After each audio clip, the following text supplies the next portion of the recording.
가난하고 먹을 것이 없는 사람만 늘 배가 고픈 것은 아닙니다. 육신의 배고픔보다 사실 더 고통스러운 것은 영혼의 배고픔입니다. 이 마음의 배고픔을 충족하며 사는 사람들은 별로 없습니다.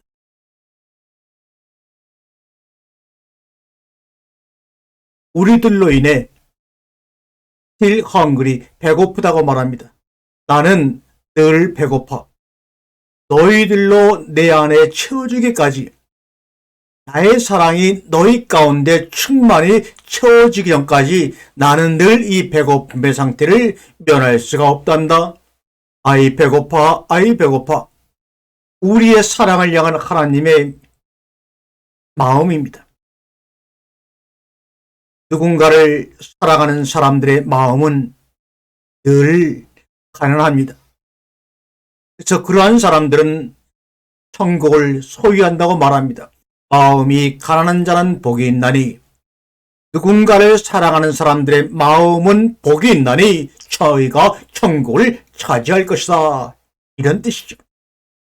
이제 사랑을 시작한 사람은 사랑하는 사람에 대하여 지극히 가난합니다. 왜요? 그가 보고 싶고 자꾸 얘기하고 싶은 이유는 아직 그를 온전히 가지지 못했다고 생각하기 때문입니다. 단지 상대를 알고자 하는 지식의 욕구나 욕망이나 탐욕이 아닙니다. 분명 그 사람이 내 마음을 다 채우고 있는데 아직 그 사람이 배고프다 이 말입니다.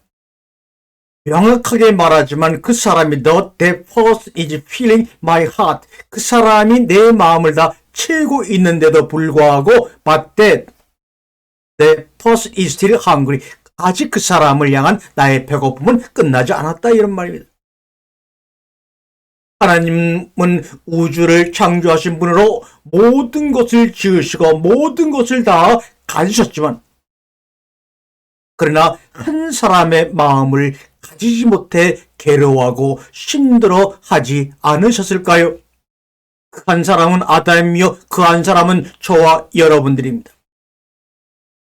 그 한 사람의 마음을 가지기 위해 모든 것을 포기할 만큼 하나님 그가 채우고 싶은 그의 가난한 마음은 아담을 위해 자리를 비워두었습니다.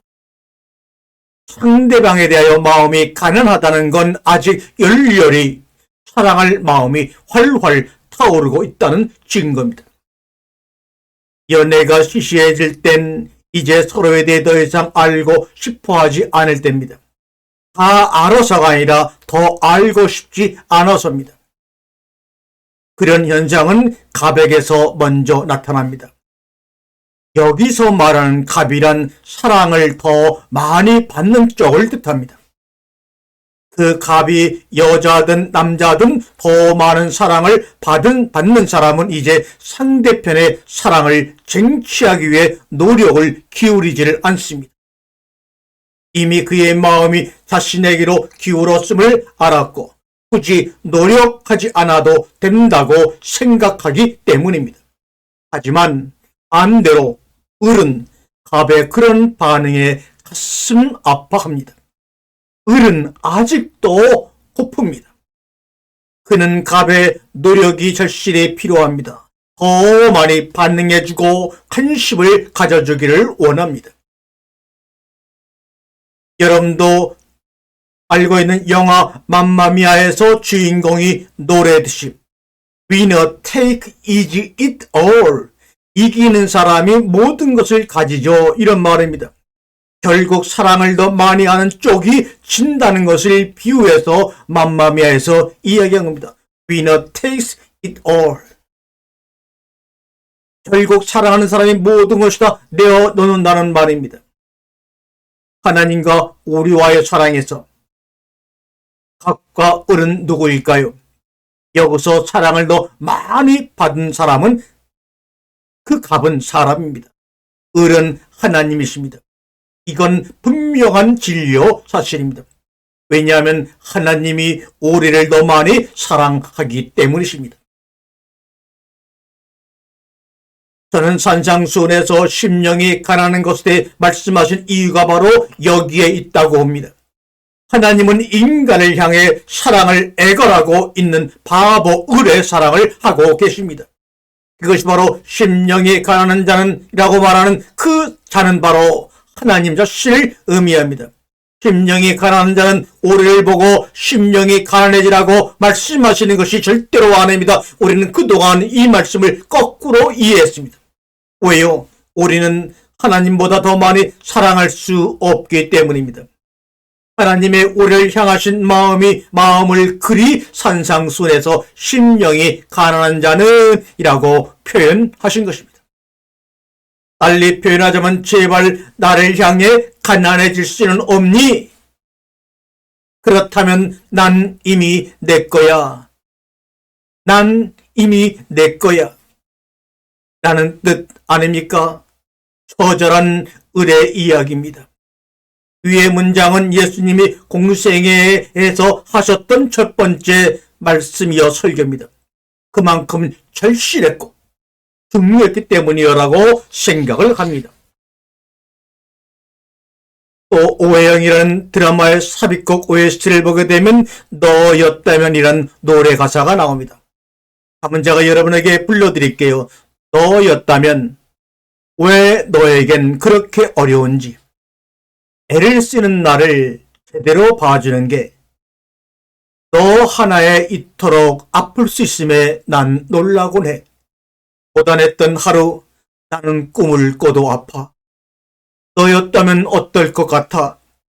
이런 미친 날들이 내 하루가 되면 말이야. 너도 나만큼 혼자 부서져 본다면 알게 될까? 가슴이 터질 듯 날 가득 채운 통증과 얼마나 너를 원하고 있는지 내가 너라면 그냥 날 사랑할 텐데. 이 OST 너였다는 가사에서 을은 아프게 노래합니다. 내가 너라면 그냥 날 사랑했을 텐데 라고 말이죠. 산상수훈의 심령이 가난한 자는 복이 있나니 저희가 천국을 소유할 것이란 말과 같은 맥락의 이야기를 지금 하고 있는 겁니다. 난 너에 대해 언제나 배고프고 가난해. 너도 그냥 나를 향해 가난해질 수 없는 거야? 이렇게 애쓰고 있는 나를 보는 게 왜 그렇게 힘든 거지? 만약 나를 보기만 한다면 난 너에게 다 줄 수 있는데. 짝사랑한 사람의 마음이 이미 상대방에 있는 것처럼 하나님의 마음은 이미 우리에게 있습니다. 그의 마음을 선택하고 안 하고는 온전히 우리에게 달려 있습니다. 짝사랑하는 사랑은 자신이 가지고 있는 것을 다 상대방에게 주고 싶지만 그것도 상대방이 원해야 할 수 있는 일입니다. 꽃을 거절하는 것도 꽃을 받아들이는 것도 짝사랑하는 사람이 결정할 수 있는 문제가 전혀 아닙니다. 그건 오로지 사랑을 받는 자가 결정할 수 있는 일입니다. 그러나 동시에 하나님은 영원하시고 완벽하신 분입니다. 아무리 을의 사랑이라고 해도 사랑을 받는 사람이 절대 하나님의 사랑을 이용할 수 없다는 뜻이요. 그가 주는 것만을 노리고 다가오는 척하는 사람의 마음은 그에게 소용없습니다. 그는 마음의 중심을 꿰뚫어 보시는 분입니다. 하나님은 결코 모든 것을 다 주는 가난한 자의 사랑을 하고 계시지만 이용당하지는 않는 분입니다. 오로지 진심으로 그의 마음을 받아들이고 그처럼 함께 가난해지는 사람에게 천국이 허용되는 것입니다. 인류의 역사가 흐름에 따라 교회도 변천에 변차를 거듭했습니다. 광야의 성막에서 솔로몬의 성전에서 무너진 헤롯의 성전으로 성 베드레의 대성당으로 그리고 한국뿐 아니라 전 세계 곳곳에 지어진 교회까지 교회의 모습은 역사에 걸쳐 여러 모습으로 존재하고 있지만 결국 진정한 참된 교회란 가난한 사랑을 갈구했던 사람들 하나하나가 모였던 구형의 생명사랑 공동체를 가리키는 것입니다. 이것은 영원히 변함이 없는 것입니다. 시대마다 하나님을 사랑했던 모임이든 개인이든 하나님의 진짜 교회는 하나님을 향해 마음이 가난한 공동체였습니다. 이러한 교회, 즉 모든 시대에 나타난 모든 성도의 교회는 하나님의 아들이신 예수 그리스도 안에서 나타난다고 성경은 기록해주고 있습니다. 예수님이 성전을 무너뜨려 사흘 만에 다시 세우신다는 것은 그의 몸이 사흘 만에 다시 살아난 것을 의미합니다.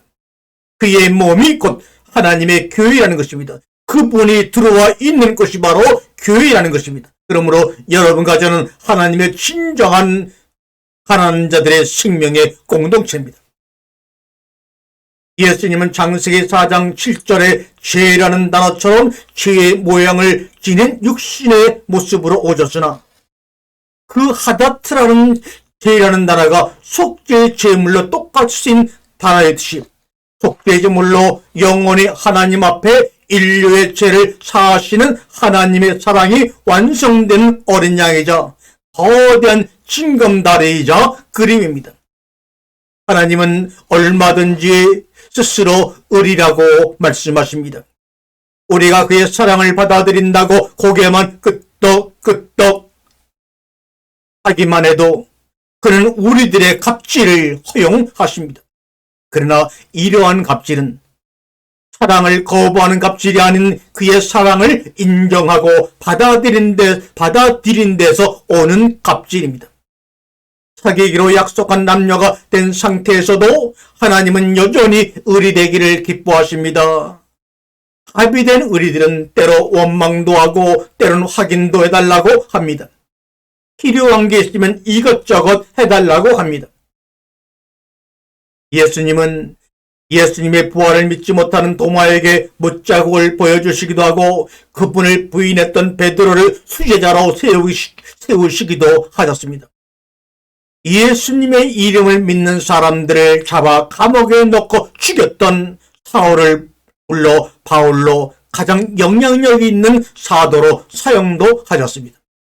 때로는 하나님의 결정에 하관한 니느웨로 가야 할 길을 틀어 반대로 간 요나를 설득하시기도 하시는 하나님이십니다. 이 모든 갑질적인 사랑을 했던 모든 이들을 하나님이 수용하시고 품으실 수 있었던 이유는 그들이 여전히 갑이어도 그를 아는 이를 포기하지 않았기 때문입니다. 때론 그들의 마음도 부유해질 때가 있었습니다. 그러나 그들은 가난하기를 말씀하시는 하나님의 이야기에 귀를 기울이고 다시 무릎을 꿇었기 때문에 하나님이 그들을 품으신 겁니다. 종국에는 마지막에는 갑이고 의리고 선이고 악이고 옳고 그름이 없어질 만큼 마음을 나눌 때가 되면 우리가 얼마나 부자인가를 깨닫게 됩니다. 가난하면 할수록 하나님은 우리를 더욱더 천상의 부유한 사람으로 만드십니다. 이것이 하나님의 교회로 또 교회 안에서 살아가는 유일한 방법입니다. 교회의 명맥은, 교회의 생명은 이러한 가난한 마음과 마음으로 이어졌고 예수 그리스도 안의 천국은 그들 안에서 형태를 잃으며 드러나고 있습니다. 결국 가난하기를 실천하는 교회가 진짜 부자가 될 수 있다는 것을 깨닫게 되기를 바랍니다. 하나님이 숨기신 것은 아무리 거대해도 찾을 수가 없습니다. 하나님의 나라는 사람들의 영혼 안에서 깊이 뿌리가 박힌 나무와 같이 자라고 또한 보이지 않는 시간 속에서 하나의 나무로 성장하는 것입니다. 예수 그리스도라는 반석 위에서 자라는 교회는 결코 어떤 경우에도 사라지지 않습니다. 부르터기만 남기는 작업이 역사에서 수없이 걸쳐 반복되었지만 단 한 번도 교회는 지구상에서 사라져 본 적이 없습니다. 코로나 바이러스로 인해 교회가 서로 만나며 예배를 드리지 못한다 할지라도 절대로 교회는 사라지지 않을 것입니다. 왜냐하면 그 나무의 뿌리가 박힌 곳은 단단한 반석인 예수 그리스도였기 때문입니다. 이것이 바로 하나님의 능력입니다.